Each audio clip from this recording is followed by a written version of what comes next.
So we've been playing FC25 for a bit now. It's got me wondering, are we enjoying the game? Are the defenders playing like prime Virgil van Dijk and throwing themselves in front of shots even if they're from 30 yards out? It's got us feeling like this bloke, pure stressed out. All you want to do is play a fun, engaging game. And yeah, every now and again, score a couple bangers just like this.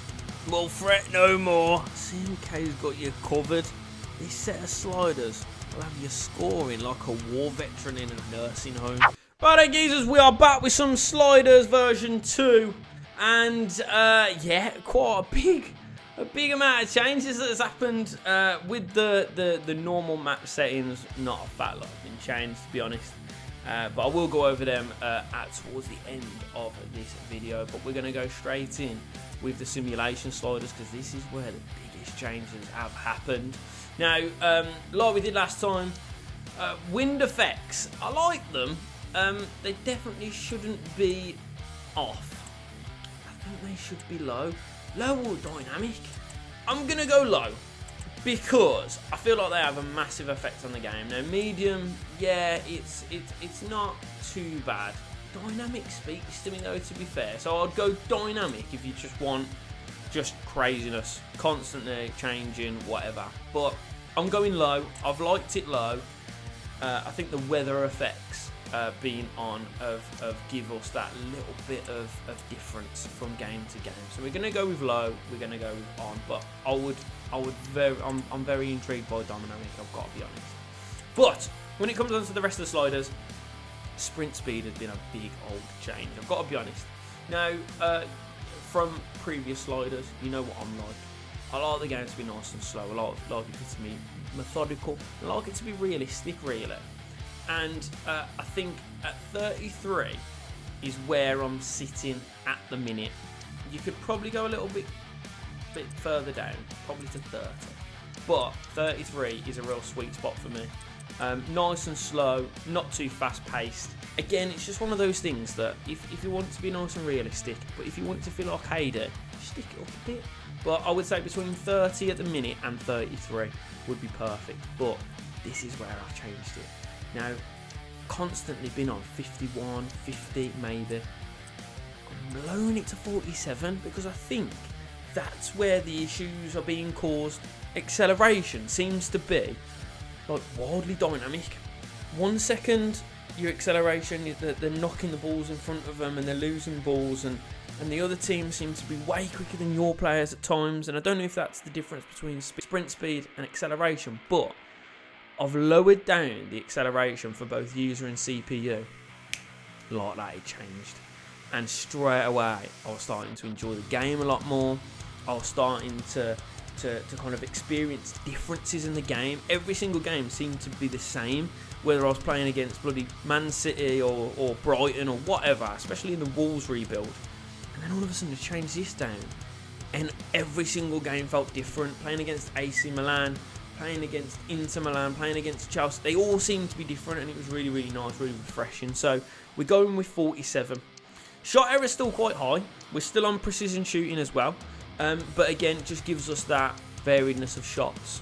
And yeah, missing some shots as well. I don't want everything to be on target, banging in from left, right and centre and scoring mad goals. You know I'm scoring mad goals at the minute, especially if you've seen the Wolves rebuild. And if you haven't, some of the goals in that, I'll put some on the other side of the screen. Lord Jesus Christ, Mary and Joseph. Bangers after bangers. Towards the end when we had some really good players anyway. Now, pass error is going to stick around 55. I think that was similar for last time. And it's exactly the same for shot speed as well. Shot speed being on 50 is good. I could probably even lower that at the minute because some shots, when you've got the momentum, seem to be absolutely mental. But at the minute, it's working for me. I like it. And if it works for you, brilliant. Pass speed quite low, 38 still. I'm keeping it on 38 just because, again, I like the slower pace of games. And I just like everything about it. It's just nice and, again, quite varied. It means that Man City are just going to pass around you a bit and dominate possession. When you get to teams like Brighton and, I don't know, Watford and all that are played, you're going to dominate, and that's what I want to see. I'm struggling a little bit with the Stourbridge one because League 2, League 1, loads of teams seem to play the same, even if they are top end, bottom end of the thing. But I'm working on it. But at the minute, this is working really well for your higher end teams. Injury frequency at 75, injury severity at 25. Could even put it down to 20 to be honest, but at 25 seems okay at the minute. Goalkeeper ability at 55 for both. Could probably even up that one, but at the minute this one is working. The goalkeeping ability I'm finding can be again wildly different, and that's kind of what I want. I want some shots that I think are going to trouble them for them to tip it over, and then some ones where I don't know, I've hit the ball especially hard or I've hit it on the angle or whatever, seems to beat them a little bit easy. But I want that. I want keepers in real life make mistakes, and it's all working at the minute. User marking. Now, with the acceleration being decreased, I've upped this slightly. I could even up it to 75 to be honest, but 70 seems to work quite well. But again, if you want that extra level of challenge, stick it up to 75. That will seem to work as well. It just means that your players are going to sit closer to the defenders and things like that, and means that you'll need to use your skill to get away from them, rather than it being, acceleration is so high and marking so low that my players start miles away from each other, and then by the time you've decided you're going to pull the trigger, they're blocking everything. And that's what I found when my acceleration was so high, like 50, 51, I couldn't get a shot off. Even if I had loads of time and space, I'd go to wind one up, I'd go a power shot, and then all of a sudden there's a player in front of me, or there's two players in front of me, and just everything seems to be being blocked. And that's what I don't want. I want to stay away from that. Yeah, I want the marking to be tight so that I can get away from players. As soon as I get away from players, we should be able to do power shots. Why are they in the game if you can't do them? So again, we're just trying to allow ourselves the opportunity to score these bangers, to have these shots from distance and things like that. So again, marking quite high, but actually the acceleration means that you can get away from players, but not unrealistically, still quite realistically. Run frequency then, big improvement. I found that with the fact that acceleration was so low and things like that, that run frequency was being affected a little bit. And again, this just increases / decreases the number of runs that teammates will make. And again, if you'd watch the final of the Wolverhampton rebuild, our captain, I don't want to ruin it, but our captain lays the ball off and then makes an unbelievable run that ends up in something. I don't want to ruin it because I want you to go back and watch it, but unbelievable, especially that end game. Oh my god, the Champions League final was ridiculous. But line height really high. Now, I got caught out by this a couple of times in that final. I have found that the line height is quite high, so probably decreasing it to 72 to 75 is your range realistically. You could probably go as low as 70, but I wouldn't do that unless you're really struggling.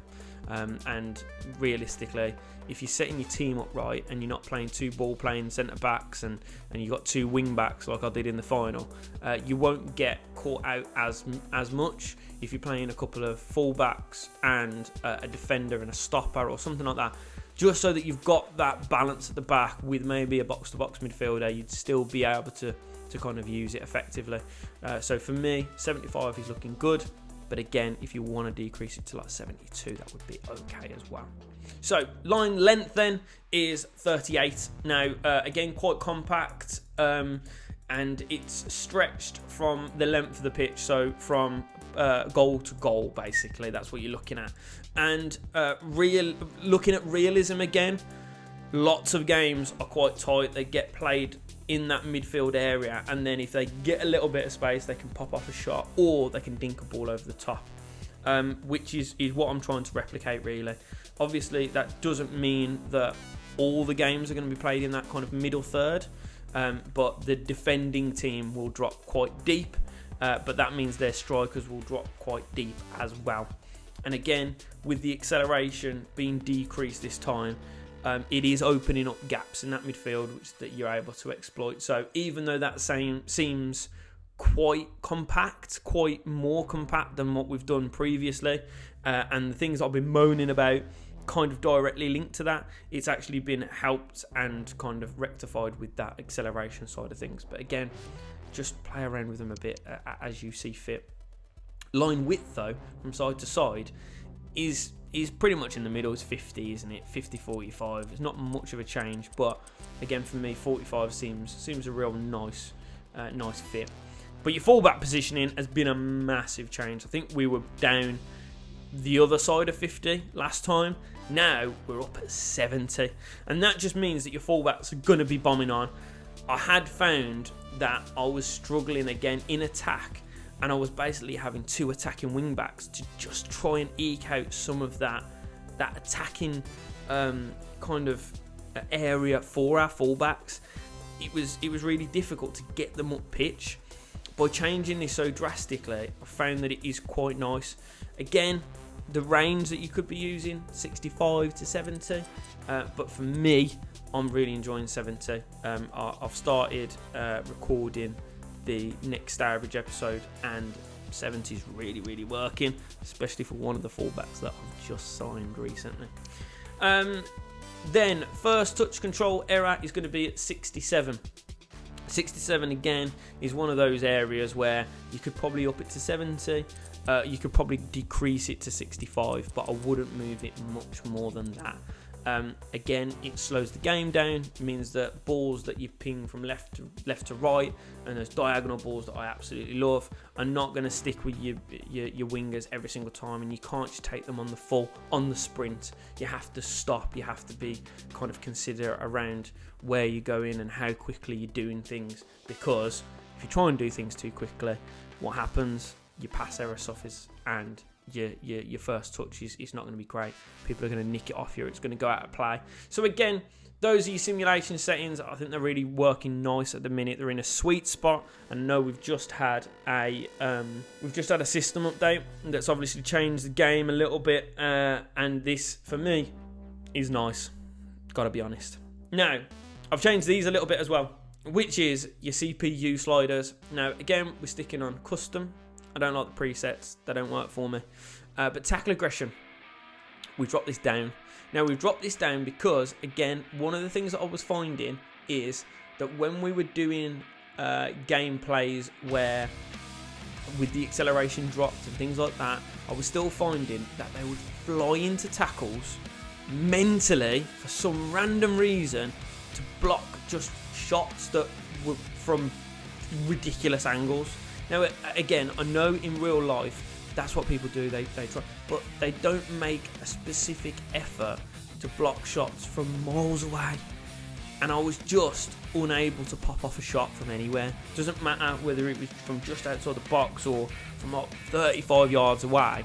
Nothing was working. Nothing was happening. Nothing was getting through. So, again, one of the reasons that I've down this, because I've been finding that some really rather crazy tackles have been put in, and also some reds.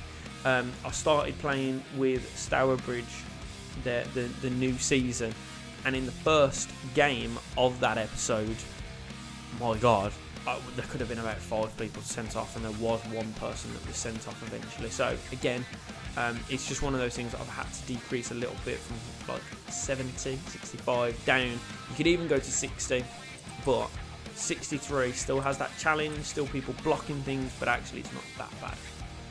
Build up speed, we've gone 65. I think this is really similar to where we were before.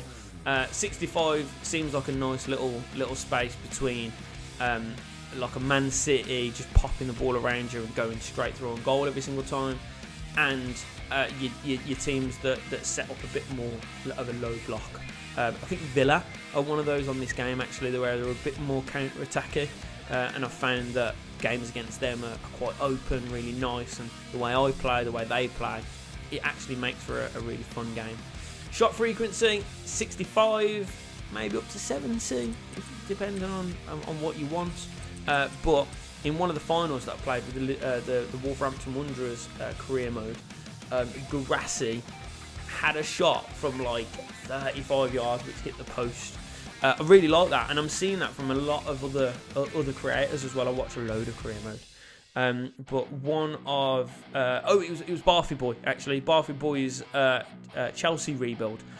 The team that he was playing against scored an absolute stunner, and I'm finding that this year that teams are actually having pops from deep and catching goalkeepers out. So it's quite nice. I want that. I want it varied. I want it to feel more realistic, more like a normal game. First touch pass frequency quite low at 60, just because again I don't want teams one touch passing all the way around. It says there, decreases in the amount of time that CPU opponents will think before making a pass.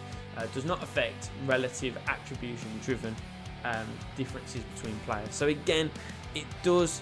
They'll still have that opportunity to, if they're a really good passer, they will play it, De Bruyne's, things like that. But again, it's that consideration around how quickly are they going to play these balls and how quickly are they going to play these like line splitting balls. And actually, I want it to be a little bit more than just normal, but 60 seems like a really nice spot.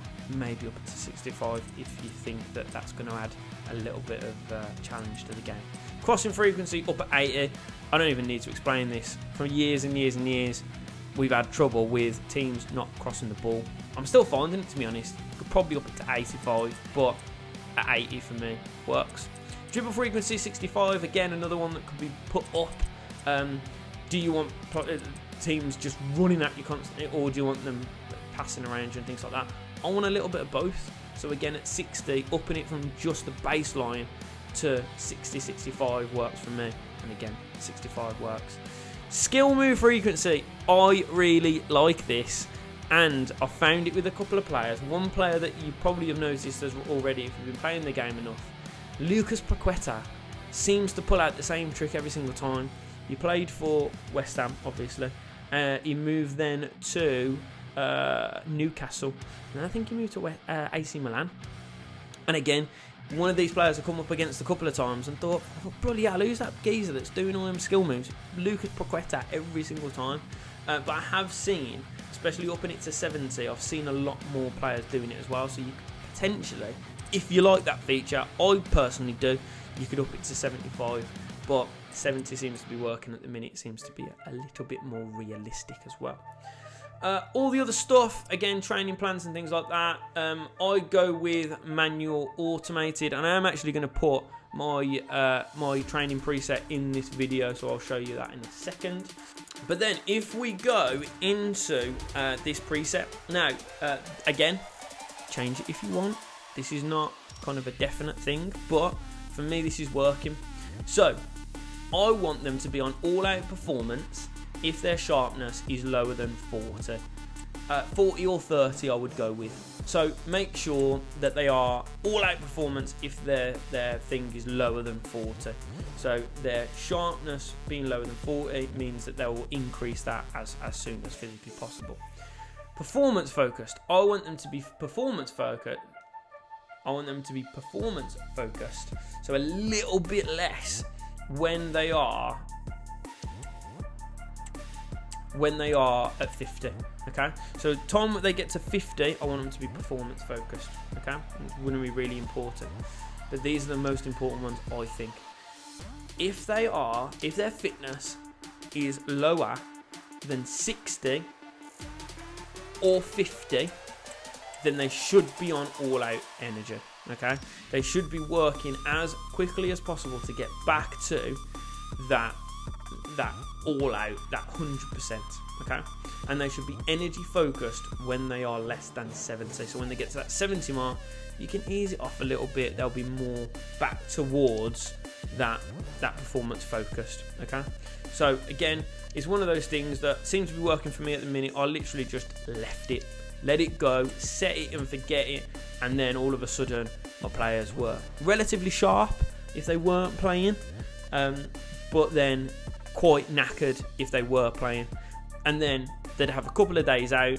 They wouldn't be 100%, either of them, but they were a manageable level. And then some players who played all the time would be match sharp constantly, and their fitness would be a little bit affected, and then vice versa. Players on the bench would be around 40, 50, 60 maybe if they played a couple of games.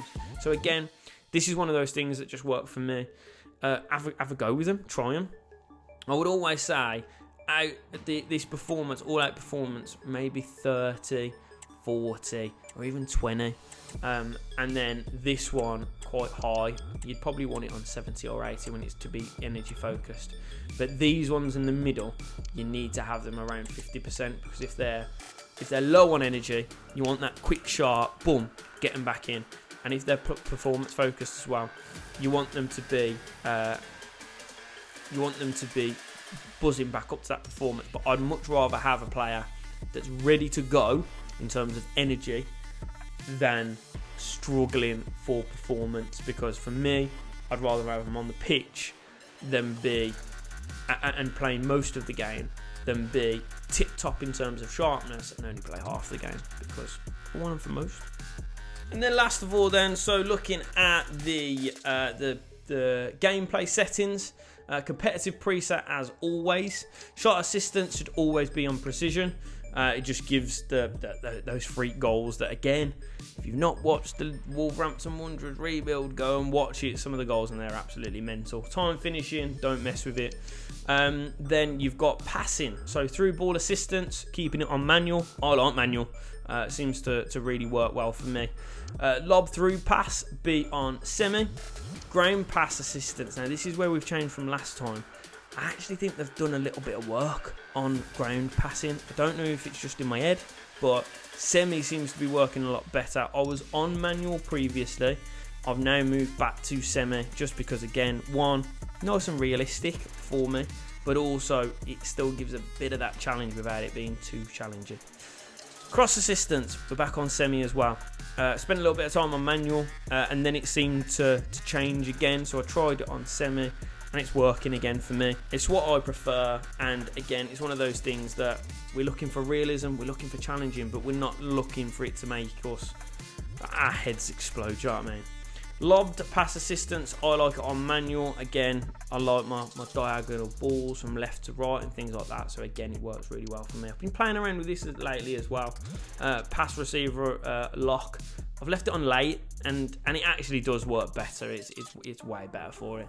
And then I don't use precision pass, so sensitivity, whatever. Clearance, again on directional as always. Tactical defending, I like.